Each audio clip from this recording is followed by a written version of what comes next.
Hello and welcome to Counterpressed on the Ringer and Spotify. I'm with Jessy Humphreys and Nedum. On today's show, prepare yourself, England fans, because we're going to have to get stuck into that 2-1 defeat to France. And we'll also talk about a tough night for Wales, who made history but ultimately suffered defeat against the Netherlands. Well, how are we feeling, everybody, after quite a crash back down to earth, I'd say, last night in Zurich? Jessy, tell me what it's like. You are podding straight from Zurich, so tell us what the vibes are like this morning. Yeah, I don't know. I feel quite strange this morning. It was almost like so catastrophic that I became a little bit numb to it. But then there's this weird element of tournament football, whereby part of me is like, if England beat the Netherlands and Wales and go through, how long does this result live in the mind? The question will obviously be, can they beat the Netherlands? Because otherwise the result will live long in the mind. I definitely had the experience yesterday where I was like getting wound up by stuff, and I was like, I don't feel rattled. And then I was like, you obviously are rattled because you wouldn't be getting wound up by this kind of stuff. How has it all gone down in England? Nedum, you go first before I lose my mind. So I'll let you be calm. Well, to be honest, it's quite tough to represent all of England. But in my household, listening to the players and stuff afterwards, it's like, it's the first game. We still need to keep going. You don't win or lose anything in the first game, so on and so forth. But I'm with Jessy. There were points yesterday where you could see people were rattled. Do you know when you start to get really angry at referee for like little things? Obviously, there's a bigger talking point and so on. But yeah, the vibes weren't great. But then it's funny as well, before the game, it's like, you've got to start well, start with a win, get the ball rolling, then they lose, and it's like, yeah, but it didn't matter anyway, because we'll still find a way to go and do this.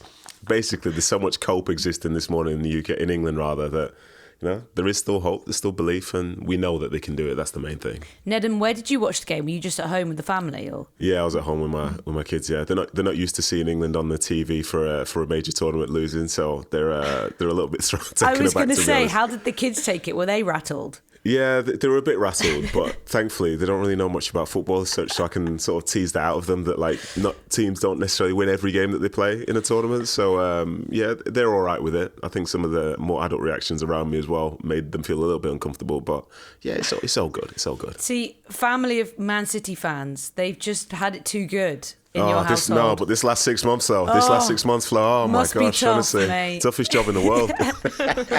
Well, I was watching it at a massive event with the good people at Baller. We did a sort of live little counterpress bit. Kate came along.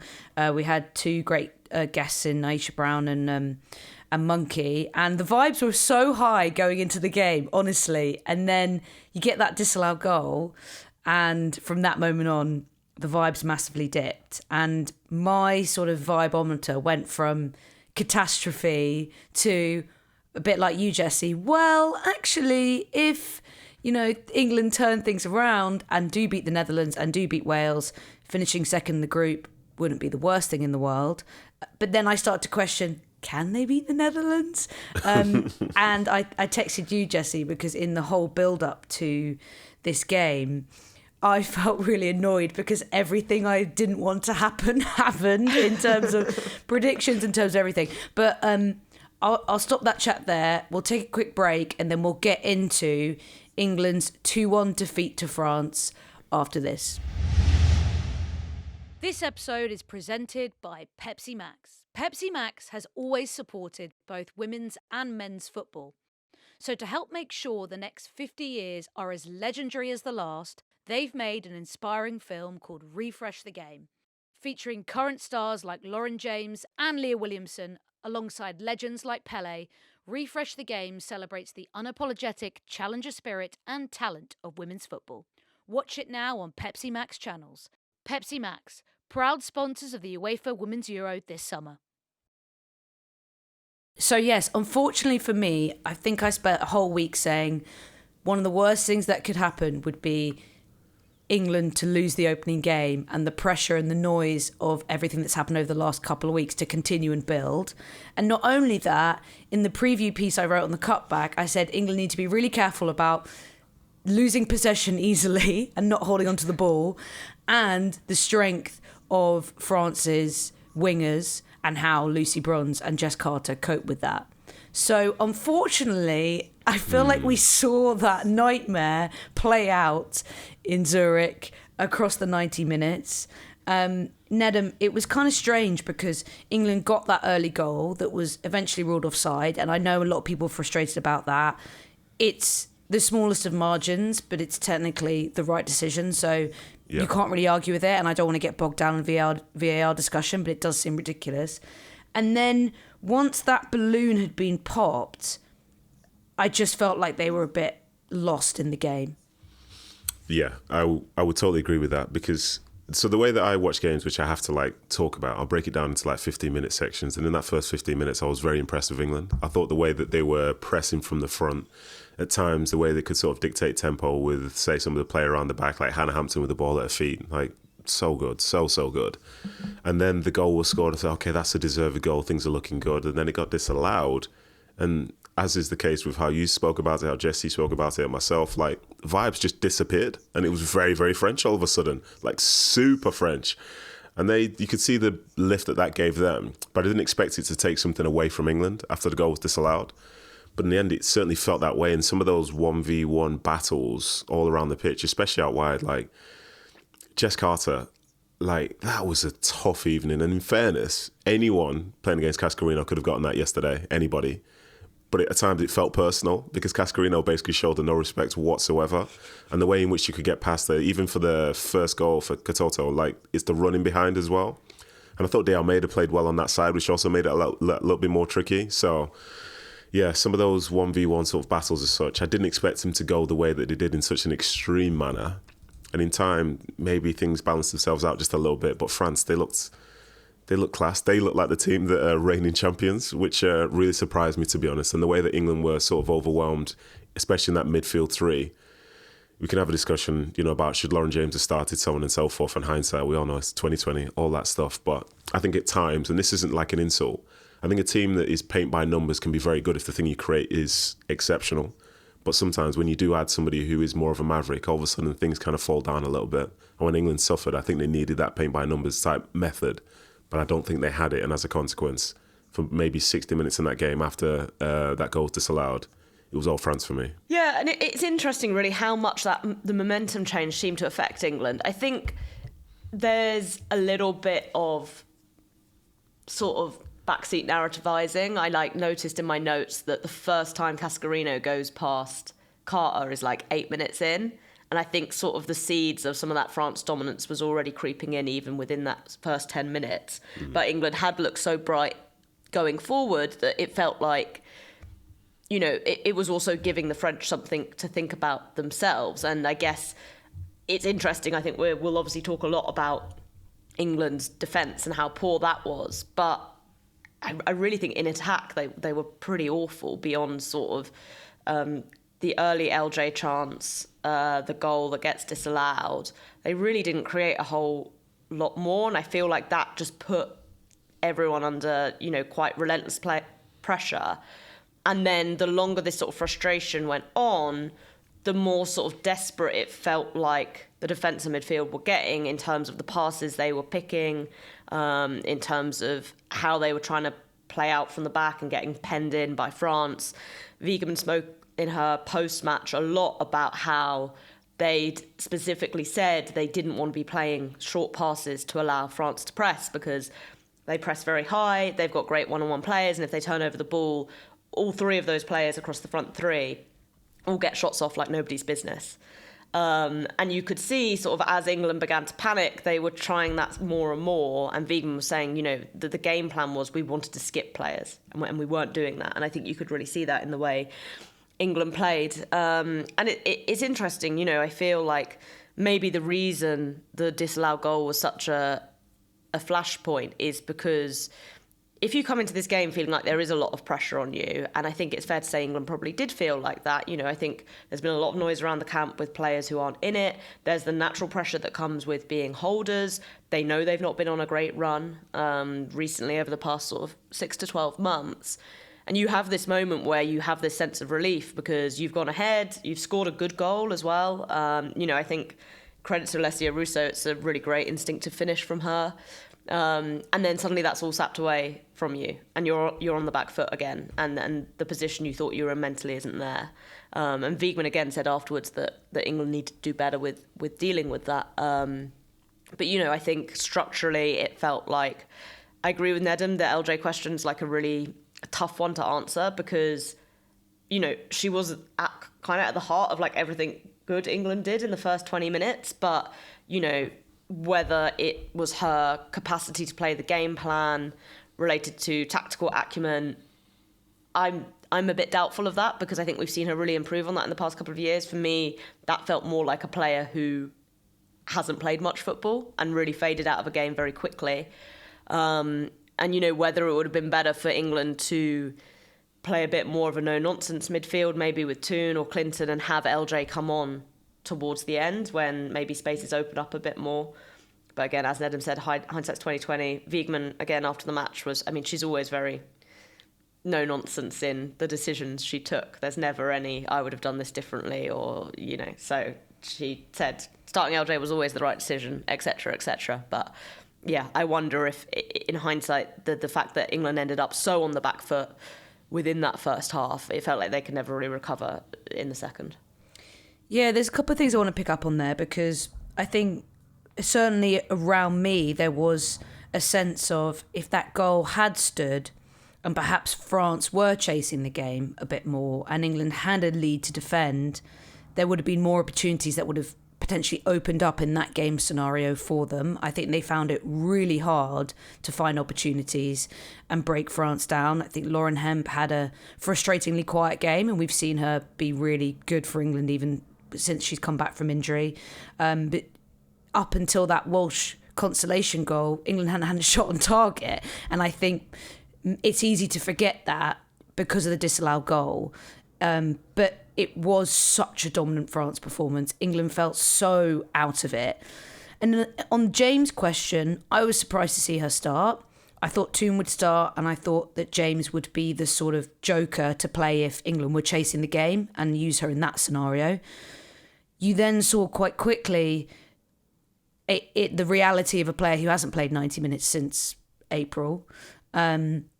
And therefore she became leggy quite quickly. I actually thought she defended quite well. She came and rescued Lucy Bronze a few times when Lucy Bronze went sort of, into that sort of hero scenario that she does, where she started trying to take on 3 French players at once and getting themselves into all sorts of trouble because she was trying to sort of create something and rescue the game, which she often does. And James actually came over and sort of said, I need to help you out a little bit. So I thought that was good, because she was doing her defensive duties, if anything. And we saw in those first 5 minutes why Wiegman obviously wanted to play her, which is she could drag so many French players out of position. She could play that switch ball across the pitch that leads up to England's disallowed goal. But then for me, even though Wiegman made those early changes in the second half, I think she needed to change the midfield more. I think I wanted to see Grace Clinton earlier for Georgia Stanway. I'm not sure. I think Niamh Charles got teleported into a game that she also was a bit lost in, but perhaps that change for Carter also needed to come earlier, because Carter was obviously struggling. And I was also surprised not to see Aggie Beaver-Jones come on the pitch. Obviously, Michelle Adjeman, tried to influence the game as she could in those last 10 minutes, but I did think Aggie Beaver-Jones maybe would have been a more dynamic choice. But it's so hypothetical because England was so far off it. And especially, I think what is concerning is in the physical sense. France really bullied them. And I don't mean that in a critical way to France. I mean the athleticism and the physicality from England's players looked well off. And for a side that we've talked about in their run to the Euros final and winning the Euros in 2022 and their run to the World Cup final, so much of the narrative was about how England had progressed physically and how they could match dominant sides like the US now, and that was always going to be an advantage to them. And I'm not sure it's just a Millie Bright thing. Millie Bright, obviously a huge physical presence. I don't think it's just that.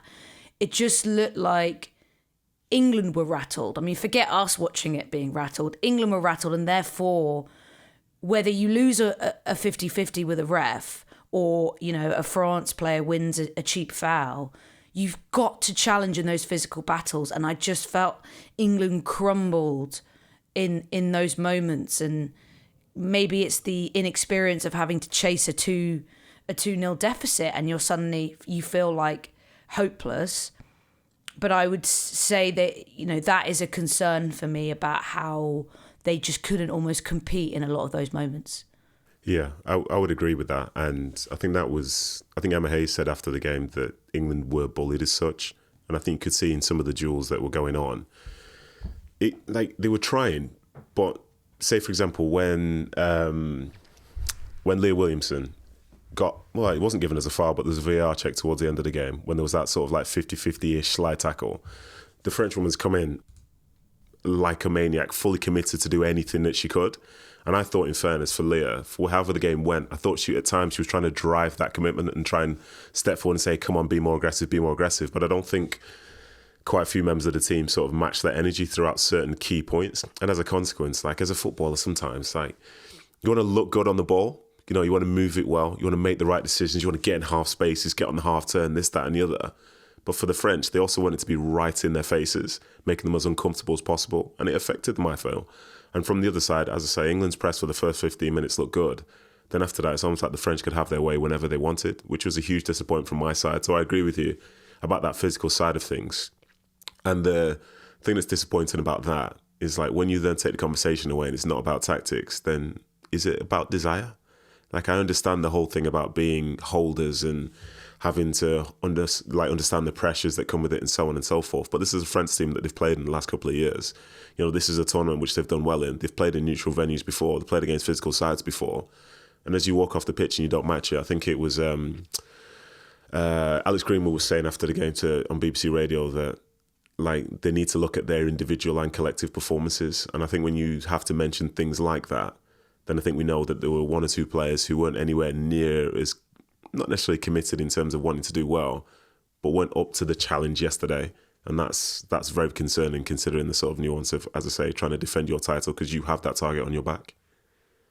Yeah, I think definitely, especially if you're going to struggle to keep the ball like England did and play out from the back, you need to be able to turn the ball over yourself in midfield areas. And it just felt like lots of players were particularly off the boil in that respect. I do think England have some, sort of justified question marks over the way some of those 50-50s were refereed. I definitely think in the build up to France's second goal, I do just think that's a foul on Alessia Russo. And it's one of those things which is really annoying because I know Lucy Bronze sort of became a bit of a figure of fun in the way she tried to defend against Baltimore. But the reason she's having to come back from that position is because England have the ball in build-up and they're using Beth Mead to come in to try and create midfield overload. So Bronze is keeping the width on the right-hand side. England lose the ball through a foul and then suddenly she's having to sprint back. And obviously that's a very difficult position to then try and defend in. But I think also maybe England lent in a bit too much in that feeling of being frustrated by that rather than getting on with it and saying, this is the game, this is the way it's going to be refereed. And we've sort of got to knuckle down and find that, kind of physical capacity. I do think there are just also, a couple of players who've just looked a bit lightweight generally. I mean, Jess Carter, I think, is someone who it certainly feels like over the past year at least has really sort of fallen off in her positioning and her speed and her ability to defend. And, I thought she did have a really, really poor game against Kath Green. I can't remember her getting the better of her once. And it's kind of weird because of the way England set up. Like, she's not really required to go forward. She can sort of lock in. And I know it's hard that she's been playing at centre-back for Gotham ever since Tiana Davidson got injured. Even before that, she was playing right-back, not left-back. So, there are questions there that you can ask for Wiegman in terms of, do you start Carter over Liv Charles? And it was funny, one of the things that I was thinking about is everyone has made so much of the Bright and Earps disappearances, and understandably, because, they happened recently. But maybe actually the biggest thing watching this England team is feeling like, oh, they just never actually replaced Rachel Daly. And that's ironic because Rachel Daly also couldn't defend for shit in that position. But it's kind of bizarre that we've still not found anyone who feels like they could do that even particularly reasonably. So, I think that left-back position, it's been clear there's kind of been uncertainty in it throughout, again, the past year or so. And maybe that's the thing that kind of concerns me the most from a Wiegman perspective, as opposed to sort of the individual displays, is that it does feel like there's this sense of uncertainty in terms of what she wants to do in games. And, you know, the decision to bring Michelle Adjemang on feels case in point in that. And I mean, you know, I thought Adjemang threw herself about admirably. She did sort of unsettle the France defence, but there were also moments where England were in kind of dangerous positions and she took bad touches and she sort of wasted those moments. And that's understandable. That was her second appearance for England. You know, she's barely played that much in the WSL. But Wiegman's wasted... If she thinks Adjemang's the person you want to throw on at this point in time, Wiegman's had games where she could have brought her on and used her for that and tried her out in that. And she hasn't, because a lot of the time she's used Aggie Beaver-Jones in those situations. Or, you know, Aggie Beaver-Jones started against Portugal, for example. So you've then got this player who you've spent the build-up to the Euros sort of building as seemingly being your first attacker off the bench. And then you don't use her. Like, that's something I just don't see what the logic is. And it's separate from how Wiegman judges those players. If she thinks Adjemang is better than Beaver-Jones, that's fine. But then why haven't you used her in the run-up to the games? I think it's that kind of thing which that makes me feel like, oh, there's this real sense that you don't really know who should be playing in these moments. I think she has got herself into a corner a little bit in that capacity, in that with the Euro run especially, that's the way that the subs played out, and that starting 11 was so rigid that she didn't really need to look elsewhere for ideas and creativity.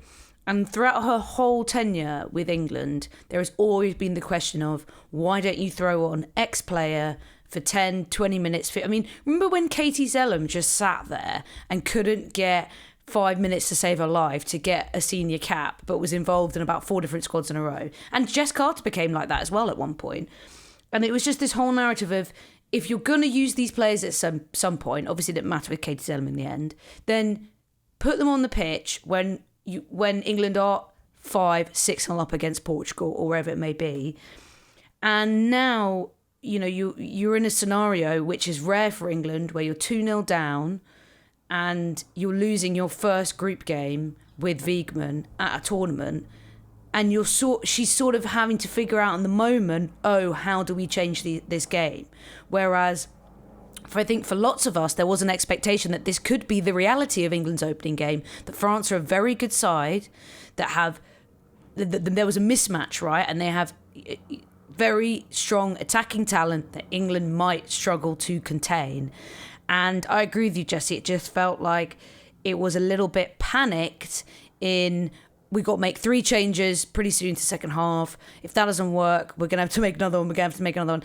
And it didn't feel like anything was particularly well thought out, apart from maybe Carter's having a bad game. Let's solve that problem. None of the substitutes really had an amazing impact on the game, really, did they, Nedum? I don't know if you disagree. It's interesting listening to that, actually. And to go back to something that Jessy said, this is the footballer within me now that's kicked in, so I apologise for this. Like, we could say that it's a foul on Alessia Russo, but before Baltimore scores, there's a point where she has the ball and it's 3v1 in England's favour. So for that to lead to a goal, it's like quite hard to say, yeah, but it's all down to the free kick. That's just a football within me. I apologise for that. One day I'll take that out of me, but for now I can't. No, I think it's valid. It's valid, but Yeah. I think that it sums it up. It just is this feeling that everything that went against England, they got in their heads about it, Yeah. rather than being like, okay, this has happened. This is the situation we're now in. And then in regards to the substitutions, is it more so the way that sort of we're perceiving the game in real time? Because say the subs, as I look at them, you've got Charles for Carter, so that's left for left. You've got Toon for James, so that's basically 10 for 10. Kelly for me, that's a right winger for right winger. Clinton for Stanway, it's like 2 attacking midfielders as such. And the Adjemang one for me, because she's come on for Greenwood, you know that it's not a real substitution. I think Aggie Beaver-Jones, if Alessia Russo has to come off in the 60th minute in the next game, I think it'll be Aggie Beaver-Jones that comes on, because I think Wiegman will see her as being the backup to her. But I think the fact that Russo was still on the pitch was something that maybe Wiegman thought, let me try and just disrupt them with something which maybe they're not expecting. And some of that chaos that ensued maybe that was what she was hoping for. I think that's the only substitution that feels out the blue. And I think in regards to building up for the tournament for it, I don't think she'll see Ajimang as somebody that's going to play significant minutes unless it's just like the chaos role. So I don't know. I think maybe that's why Wiegman was so bullish in the way she remains that way, is because everyone will have a plan. I think realistically across the years that she's been coached, she's told all those players before they've arrived at the tournament what they're going to be playing for, when they're going to be playing and so on. And it feels like the other subs before that were just like for like. But again, when Ajimang's coming on for Greenwood, then I guess that's just a kitchen sink as such. But it just didn't quite work out on this occasion. I mean, it almost works out. Yeah. I don't know how much Ajimang had to do with the Kira Walsh goal, but she's certainly disrupted. And like you say, Jessy, England were actually getting the ball in not bad areas in and around the box. But again, the sloppy possession ended up meaning they couldn't really do much with it. I also got a sense from watching the defeat to Spain in the Nations League and then this game in how England want to start games really fast, is that perhaps because... Not intentionally necessarily that you know that your defence maybe isn't your strongest asset, but it does feel like they think if we come out quick out the blocks early, build a lead, we can then try and back ourselves to defend a lead. Now, against Spain, that didn't work because they were really sloppy in possession, and that was Wiegman's main analysis post-match was we have to hold on to the ball better, and that was a horrible foresight into last night's game, right? And last night could have played out exactly the same as the Spain game. Get the early goal, try and hold on, can't hold on to the ball, end up losing 2-1. So I wonder if this is going to be a little bit of the approach that Wiegman has this tournament, which is we have to start fast, we have to score early, otherwise we're going to concede momentum, control to some good sides in this tournament. I don't know if anyone feels that way or that's just me sort of jumping in. I think it's quite I don't know if the logic of we've got to score first because otherwise we're going to cede too much control is necessarily the case. I think it's not abnormal for a team, right, to say we're going to come out and press really intensely for 10 minutes, but we know we physically can't do this for much longer than that. And so we're going to try and put this team under pressure and score, and maybe in a way they don't expect. Because, for example, when England played France in Euros qualifying, they sat in a mid-block for most of it anyway. And I think that probably was a reflection of being like, we would prefer to defend against the wingers rather than push up high, press, and leave them with more space in behind. And, you know, in those qualifying games... France did struggle to, even in the game they won, they scored from 2 corners. They did sort of struggle to access the wingers in the way that they managed to last night. So I don't think it's a specific like, oh, we've got to do this, otherwise we won't have control of the game. I think maybe what it feels like you're hitting on is a more general issue, I think, with this England team, which feels like they're not very good at imposing their game on oppositions at the moment. And, you know, it's a classic manager thing of, you know, I don't think about the opposition, I just think about the way we want to play. And, you know, I think Laurent Bonnadet actually said that in his pre-match press conference about France. But it feels like with England, far too often they are dictated to by the way the opposition want to play. And whether that's, you know, Belgium getting to play just total transition football against them, Germany did the same, or Spain, for example, having the ball for large periods of time. It feels like England are very bad at, you know, I think I can sit here and be like, this is what I think England were trying to do in their build-up, et cetera, and me as this auxiliary midfielder, blah, blah, blah. But they just don't really do it. And so I think I come away feeling like I don't really know how England want to play this game. And I think that then leaves it open for the opposition to say, okay, we're going to just play the way we want to play. And that's when England end up looking a bit at sea. It's an interesting point because I think one of the benefits of starting fast yesterday was, in theory, you could have disrupted the French rhythm. You know, France will maybe want to get on the ball, be moving it through the thirds, playing nice football, people getting touches. When you start in an aggressive manner against the side, then 5, 10, 15 minutes can pass and some of the key players aren't up to speed with the game itself yet. And from there, you know, you'd expect the next minutes afterwards to not be as good as, say, they would be if say England just decided to drop off into like a low block, for example. But I think in regards to doing that going forward, I think it depends who they're playing against and how they're going to do it. Because, for example, in a week's time or however long it is, playing against Wales, I don't think Wales essentially going to be trying to do everything they can to press from the front to make it as hard for England to play out as possible. So now England, how do you show aggression but in possession? That's a tricky thing in itself. How do you break down like a really low block of people 100% committed to do everything they can to cause one of the biggest upsets in the competition? And then you have the game against the Netherlands, which maybe sits somewhere in between the two, maybe. So I think every game essentially is different, and they thought the game plan for this one to be aggressive was going to be a successful one. And for a bit, when that goal went in, I thought this is working pretty well. I thought England did look pretty good. But the thing is, the quality side, like the French, as soon as they start to gain momentum, it's very hard to take it back away from them. So how many teams in this tournament are going to be like France, who England will face? Chances are not too many. So let's scrub this one off, look at the strengths, the weaknesses. This is if I was in that England camp. And then try and go into the next game with a plan that we believe will be successful. Because as we all know, this is now a must-win game, isn't it? I think the benefit England have as well, and obviously the Netherlands game is must-win. So that in itself becomes its own sort of mini-final, I guess.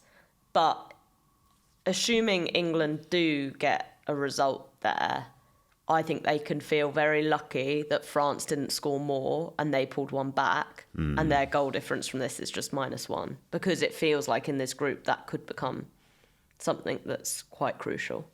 Isn't it head-to-head as well, though, in the group?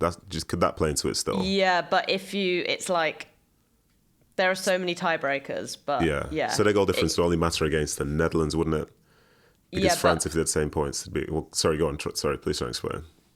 Basically, as far as I understand, there are obviously like permutations whereby I think like if the Netherlands beat France and then France drop points elsewhere, which maybe it seems a bit unlikely, against Wales, you end up where like there is a scenario where France, Netherlands and England could all end up on the same number of points. So then it would be head-to-head goal difference and points between those three. Of course, yeah. It's quite a niche scenario, but I just think it's something that if you're England, and even from a psychological perspective, right? Like everyone knows that performance was like guff, and they could have easily lost like 4 or 5-0. But that would probably feel a lot worse than if you're waking up and being like, oh, we didn't play very well, but we lost 2-1. Like England can justifiably feel like they had the opportunity to draw that game. Like, I don't think that's with 5 minutes to go, I was literally having kittens because I was like, I'm going to have to rewrite my whole piece and my print deadline is on the final whistle. So I was rooting against England, I'm afraid, at that point. But, they probably won't feel good about that because of the whole performance. But, like, I think that says something about, I don't know, tournament football, I guess.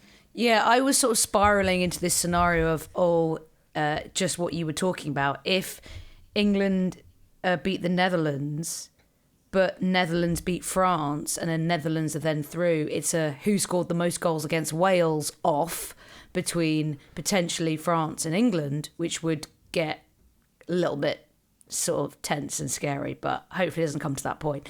Let's talk about Wales, though. Let's take another quick break, and we'll get into Wales's Euros debut next. This episode is presented by Pepsi Max. In the last 50 years, the beautiful game has had more than its share of iconic moments, and Pepsi has been at the centre of loads of them with their iconic films. Now, Pepsi Max are doubling down on their support of the women's game in a massive way. Not only are they sponsoring the Women's Euro in 2025, they're also refreshing the game with their star-studded new campaign. It follows today's stars, Lauren James, Leah Williamson, Alexia Putellas, Caroline Graham-Hansen and Farah Jeffrey on a journey through time as they refresh some of Pepsi's most iconic footballing moments, from Pele's debut in the 1970s to Ronaldinho's beachside brilliance. This isn't just nostalgia, it's a statement. With record viewership, women's football is the fastest growing sport on the planet, and Pepsi Max is right there cheering on that growth. Watch the legends meet now on Pepsi Max channels. Pepsi Max, proud sponsors of the UEFA Women's Euro this summer. So, a very emotional, sort of historic moment for Wales, but sadly a Euros debut that ultimately ended in a dominant 3-0 Netherlands win. I will say the Welsh anthem I mean, we were talking about on Friday's show, the Italian anthem always goes off, the French anthem goes off, but Wales is extra special because Wales is a country of beautiful singers, opera singers, amazing choirs. So you know that they are going to show up at the anthem, and the crowd are not going to sing, but they're going to sing it well. It's going to be operatic. We're going to have harmonies. It's going to be amazing. And I saw some clips on social media of people in the crowd. Marva, friend of the show, was in the crowd, I think, and sort of tearing up at how powerful it was. Obviously, the Welsh players on the pitch were really feeling it. So that was a special moment to witness. And I think, unfortunately, when you put the starting 11s next to each other of the Netherlands and Wales, you just see the gap. And I think I was texting a few Welsh friends yesterday, and I think they took the right approach to this result and performance, which is the fact we're here is incredible. When you look at the 16 teams that have qualified, to be one of those sides with some players who are playing in tier 2, tier 3 of some leagues, and the athleticism, the physicality, the level at which they're facing, this is the reality. And it should have been probably a lot more for the Netherlands in this game. But ultimately, Jessy, still a proud moment for Wales. Yeah, and, I think you're right in that you say that Wales have focused quite well in terms of being like, this is their moment and sort of this is their achievement, and what happens from there is just what happens. Rhiannon Wilkinson said when she announced her squad, like, it's no shade on the tournament, but like qualification was about getting over this sort of feeling that the Welsh team had that they were kind of cursed never to make a major tournament. And to be fair to them, they acquitted themselves very, very well for 44 minutes, I thought. You can't give Viv Miedema that much time on the edge of the box to sort of go from one foot to the other and decide how she wants to take the shot. And then obviously conceding the second goal right after half time as well. It was just the worst time to concede those 2 goals. And, they were probably lucky they didn't concede more, to be honest. But yeah, I think it was interesting the way they set up. I wasn't sure about this Jess Fishlock 9 type thing. I don't think that really works. And I thought it was quite a strange choice from Wilkinson. I don't really understand what she was going for there. But she was very bullish in her pre-match press conference. She said, I've won Olympic medals losing the first game. So maybe England and Wales can take heart from that. Oh, yeah, true. Nedum, Viv Miedema getting her 100th goal for the Netherlands in 126 appearances, which is ridiculous. Absolute screamer. I know she had about 20 minutes to pick out her shot, but it was still a fantastic finish. And I did appreciate, we were talking in the Cutback live chat about how the Netherlands' approach was not the best attackers maybe on the bench, so we're just going to play all our best midfielders. There was about 7 midfielders. The Rod, Palova, Miedema front 3 was innovative, I guess. But on paper, it's still a very talented squad, even with this slight tension around Yonkers and his future. He's obviously going after the tournament. But Netherlands starting the tournament really well, and they've just got such a talented team that it's going to be overwhelming for any side like the Netherlands, but also England, with one eye on that game on Wednesday. They've got to be careful because there's good finishers in that side. Absolutely, yeah. And these are, in fact, let me hold my hand up, okay? So before the tournament, when I was last with you, we did like predictions and stuff, and I didn't think that Wales would finish on 0 points in the group. So maybe, just maybe, I thought that perhaps they'd be able to do something against the Netherlands. Yeah? My hand's up. Is it just my hand? Nobody else in the world? Absolutely or is it just my not, hand? Nedum. You're alone. Okay. That's a lone hand. I'm not Nedum, joining the fear that. is that the only team they're going to be able to do something against is England. Exactly. Okay. Can I So it's say, that angle. I talked about, manifesting bad scenarios. In my head, it was always going to be England lose against France, England beat the Netherlands, and then Wales troll their way to a 0-0 draw and England can't beat them, and that's how they go out. Because that's what Wales will be looking at. They'll be saying, Can we ruin England's And it'll be amazing for them. If they just sit back, 11 players in the box for 90 minutes, they will happily do that. Yeah, so that was always that. the nightmare scenario that I'd been thinking about, Nedum. Okay. So I was thinking about it more from a footballing standpoint. You're thinking about it from a pure emotional standpoint. Protect yourself, protect your emotions type. Okay, I get that. But yeah, to give credit to Miedema and the Dutch, there was a spell where I thought, I wonder if Wales going to do this. They're frustrating them and so on without having a ton of attacking threat themselves. But then, with Miedema, you say she had 20 minutes to take the shot. I think in some ways, the fear knowing that she could potentially go both ways is what causes some people to drop off.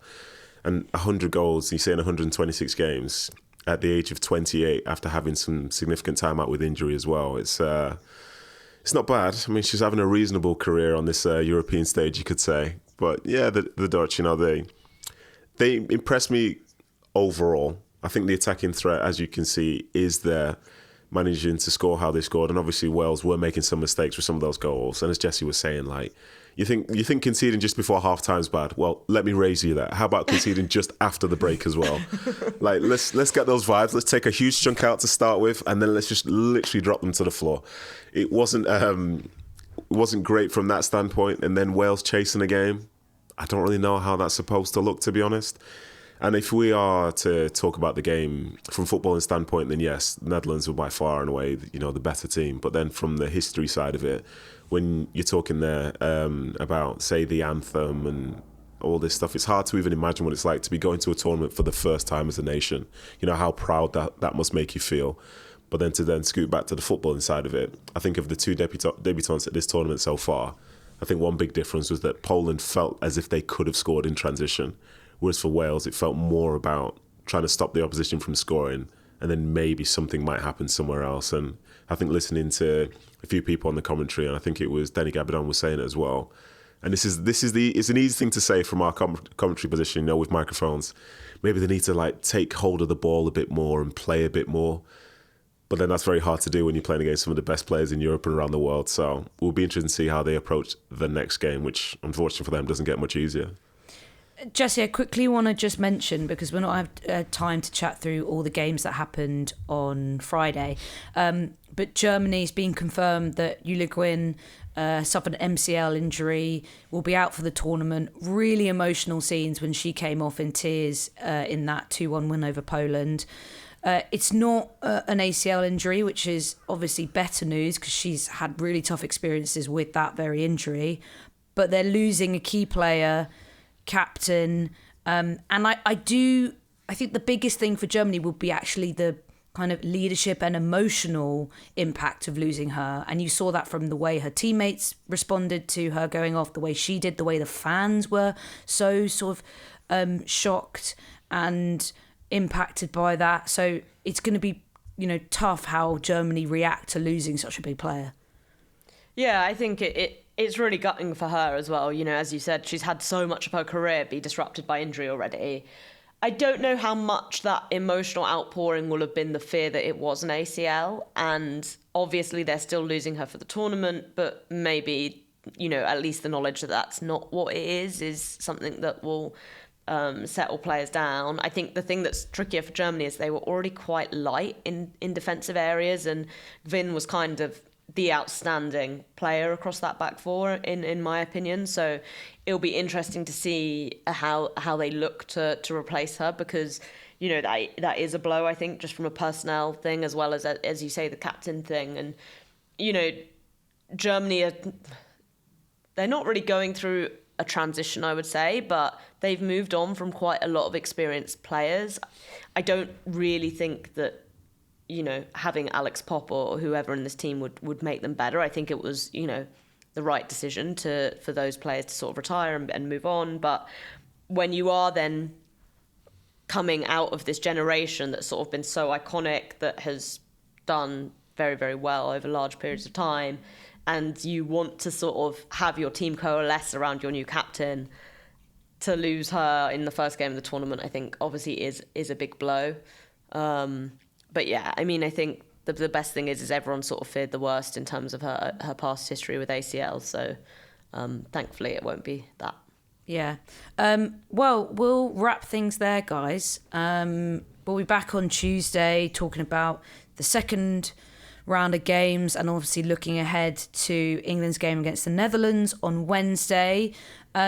Jessy, I'll try and get a few updates from you from England camp. When are you next going to be in a press conference, or kind of when's the next round of media? I'm off to watch training in an hour and a half. Wow. Oh, well, I'll be looking for a vibes update there. Oh, yes, absolutely. Yeah, we've got a mix zone as well, so. The press, Nedum, just quickly give us a perspective of what it would be like to be a player after you've just had lost your opening game in a major tournament as the holders, and then you've got journos turning up the next morning. Jessy turning You've got Jessy Humphreys turning up with a microphone in your face asking you about that. What would that feeling be like? Oh, it's gross because, the fact is everyone knows that there will be a level of criticism that will be coming their way. And I think in regards to what you can and can't say, there's not much you can say that will sort of get rid of that. So, yeah, it's going to be more of a political day, let's just say that, from the players. But, it's part and parcel. If you're a pro, this is what happens. Yeah, and I think England, they've done, a lot of the players done a lot of media training over the years. And Liam Williamson is very good at sort of answering tough questions and sort of towing the party line and knowing what's good to say and what's not. So I would be surprised if anyone really loses their heads in the mix zone and suddenly it all comes out of we weren't prepared, blah, blah, blah, blah. So we'll wait and see, Jessy. Thanks so much, Nedum. Great to have you join us again. And I think we're having you on again. I can't remember what the schedule's looking like. Well, we'll soon find out, won't we? We'll soon find out. It's a pleasure as always. And Jessy, I'll be seeing you IRL next Saturday when I fly in and try and rescue the Euros for England. Flo, we might already be out by that Don't point. even say it. In which case, we may as well just be on the beers. Yeah, we might happen. Even though they're very expensive. I know, that's what I'm worried about eating. Everyone says it's about 30 quid for a burger, so I'm stressed. Listener, we'll be back on Tuesday, and viewer on YouTube or Spotify video. We'll be back on Tuesday looking ahead to England, Netherlands. We'll see you then.